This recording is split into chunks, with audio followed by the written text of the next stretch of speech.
In the early hours of February 12, 1974, a maintenance engineer named Walter Grieg arrived at the East River Water Treatment Annex in Queens, New York, expecting a routine overnight shift. The annex was one of dozens of unremarkable municipal facilities scattered across the city. Low concrete buildings, chain-link fences, sodium vapor lights humming in the winter darkness. Grieg had worked there for 11 years and could walk its corridors blindfolded. He knew the smell of chlorine in the pipes, the rattle of aging pumps, the exact place where the floor sloped slightly near the filtration tanks. What he didn't know, what no one of the annex knew, was that the building had quietly become the focal point of the most intricate counterintelligence operation the CIA had run on American soil since the end of World War II.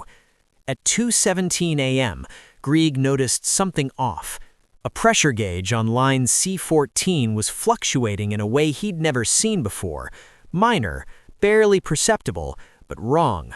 Not enough to trigger alarms, not enough to justify a shutdown, but enough to make him stop, squint, and double-check the readings. He logged the anomaly in the shift report and moved on. 3 days later, a classified cable reached CIA headquarters in Langley, Virginia. Subject: reaction observed. Moscow channel activated. The operation was working. By 1974, the Cold War had entered a strange phase. The Cuban Missile Crisis was more than a decade past.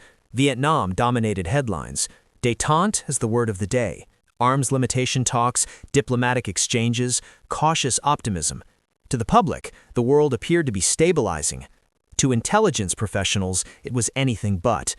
Beneath the surface calm, the United States and the Soviet Union were fighting a quieter, more dangerous war, one conducted through cutouts, dead drops, sleeper agents, and long-term penetrations so deeply embedded they had survived multiple administrations without detection. The CIA had a problem. For years, analysts in the counterintelligence staff, known internally as CI, had been tracking anomalies that didn't add up. Restricted research data from classified defense laboratories was appearing in Soviet technical journals. NATO contingency plans were being anticipated in Warsaw Pact exercises months before they were finalized. And most troubling of all, Moscow appeared to know when American chemical defense programs were merely theoretical and when they crossed into operational testing. Someone inside the United States wasn't just spying. They were embedded. Not a walk-in, not a low-level informant, a cell, plural, buried so deeply that standard surveillance techniques had failed to surface it. James Angleton, the CIA's legendary and controversial chief of counterintelligence, believed the worst. "A mole doesn't leak everything," he told a closed session of senior officers. "A mole leaks selectively. A cell leaks strategically." The question was how to force such a cell to reveal itself without knowing where it was. The breakthrough came not from Langley, but from an obscure memo written by a junior analyst assigned to chemical weapons monitoring, a soft-spoken PhD named Eleanor Voss. Her memo wasn't dramatic, it didn't accuse anyone, it simply pointed out a pattern.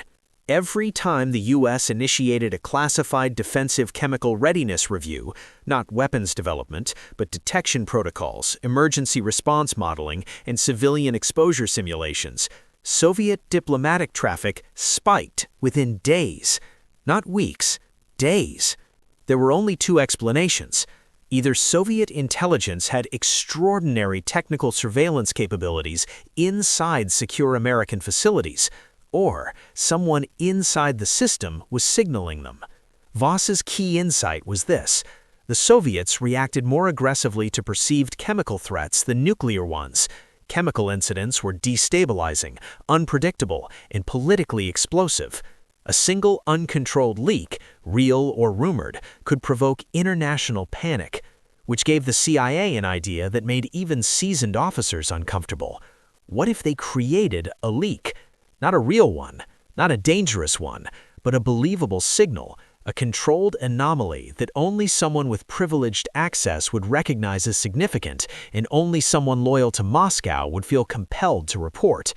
The operation was codenamed Glass Veil.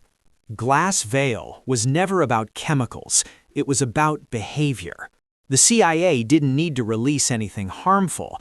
They needed to create data, instrument readings, maintenance logs, internal alerts that suggested a narrowly contained chemical containment failure in a civilian infrastructure facility. Something ambiguous, something that would mean nothing to the public, little to local authorities, but everything to a trained intelligence officer looking for early warning signs of chemical instability. The East River Annex was chosen because it sat at the intersection of three sensitive systems: municipal water processing, industrial chemical transport routes, and emergency response modeling exercises quietly conducted by FEMA and the Department of Defense. A controlled fluctuation was introduced, not physically, but administratively. Instrumentation calibration schedules were altered by a fraction. Data streams feeding internal federal monitoring dashboards were subtly adjusted to suggest a transient containment irregularity. Maintenance reports, like Grieg's, were neither corrected nor escalated. The anomaly existed in records, not reality, and only a handful of people knew it was intentional. The CIA's expectation was simple.